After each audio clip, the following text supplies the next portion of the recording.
It does seem like people don't seem to understand the basic principle of free speech. It doesn't mean it's without consequence, right? Howard University, like a lot of universities, many that we support, don't have a good record when it comes to sexual assault on their very own campus, okay?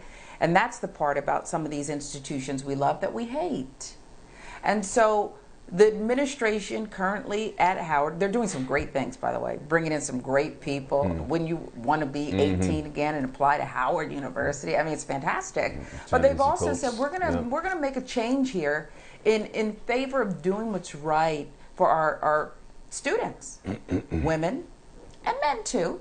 Right, we're going to do what's right, and we're going to stand up for it. We're not going to suppress these sexual assault allegations anymore, investigations. We're not doing it to protect the college's bottom line and reputation. So when Phylicia Rashad tweeted out what she did, and I have some people who are saying, well, what she meant was he should have never been prosecuted. We've talked about the legal ramifications here, okay?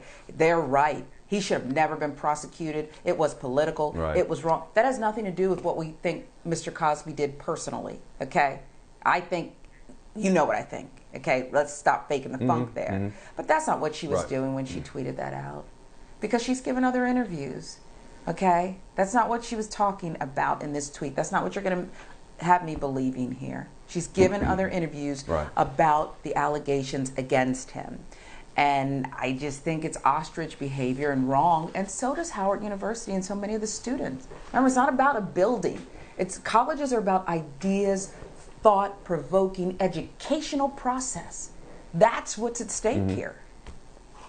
And that's the whole thing about it. You was talking about, you know, her defending him. Like, he shouldn't have been on trial. He shouldn't have maybe gone to jail or whatever, but it didn't make him innocent. We also know what he said in those interviews that shouldn't have been used against him, but it was wrong. And so people have their opinions, and this is a very highly sensitive topic. And you're right.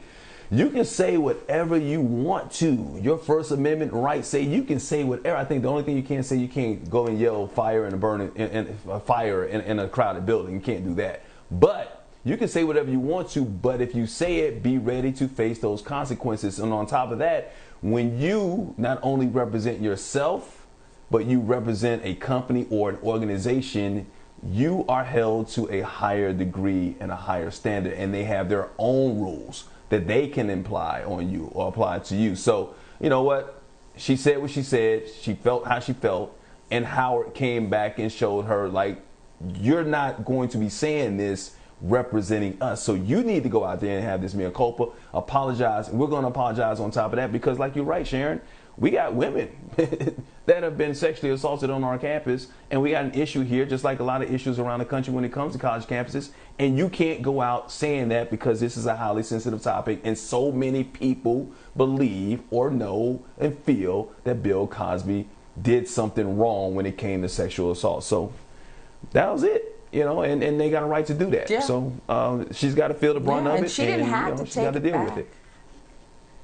She didn't have to take it back. She could have left it right up there. And then, again, consequences. She chose to bring it all the way down. So. Yeah, but now you got to ask yourself, is it too late? She said what she said. Once it's out your mouth, you can't put the toothpaste back into the tube, right? So people that work there, and you mentioned they made some great hires, and Nicole Hannah Jones and Ta-Nehisi Coates. So those are some great hires. Phylicia Rashad, when she first got appointed there, great hire. Everybody was excited about that. And then this comes out. She says this now, knowing how she feels, knowing that she backed it up because, and like you said, maybe she said these types of things before where she supported Bill Cosby in that way. What does Howard University do now? I'm not saying they should do anything, but I'm asking the question, what should they do because of the pressure that might be on them? And if you're a woman or a young lady that goes to school there at Howard, how are you feeling about it? See, well, I put people in two different camps.